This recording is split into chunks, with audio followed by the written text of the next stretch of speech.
வணக்கம். ஸ்வீடன் இனிமே நாட்டோன்ற ஆர்கனைசேஷனுக்குள்ள வர போறாங்க. அஃபிஷியலி அது அனௌன்ஸ்மெண்ட் வந்துருச்சு. நாட்டோனா நார்த் அட்லாண்டிக் ட்ரீட்டி ஆர்கனைசேஷன் அப்படின்றது ஒரு மிலிட்ரி அலையன்ஸ் ஆர்கனைசேஷன். அப்படின்னா அந்த ஆர்கனைசேஷன்ல 31 கண்ட்ரி இருக்காங்க இப்போ.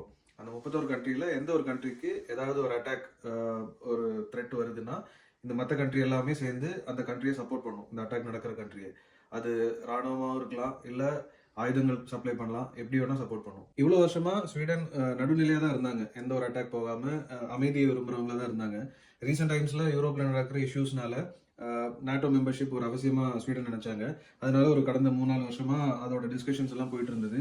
இந்த 31 கண்ட்ரியுமே வந்துட்டு ஸ்வீடனுக்கு மெம்பர்ஷிப் கொடுக்கணுமான்ற விஷயத்துல டிஸ்கஷன் போயிட்டு இருந்தது. இப்போ ரீசெண்டா இப்போ இந்த வாரம் தான் அதுல ஒரு டிசிஷன் ஆகி இப்போ ஹங்கரி தான் லாஸ்டா வந்து அப்ரூவ் பண்ண வேண்டியது இருந்தது. அவங்களும் அப்ரூவ் பண்ணிட்டாங்க. இந்த வருஷம் முடிவுல மோஸ்ட்லி அஃபிஷியலி ஸ்வீடன் வந்து அந்த 32வது மெம்பரா மாறிடுவாங்க.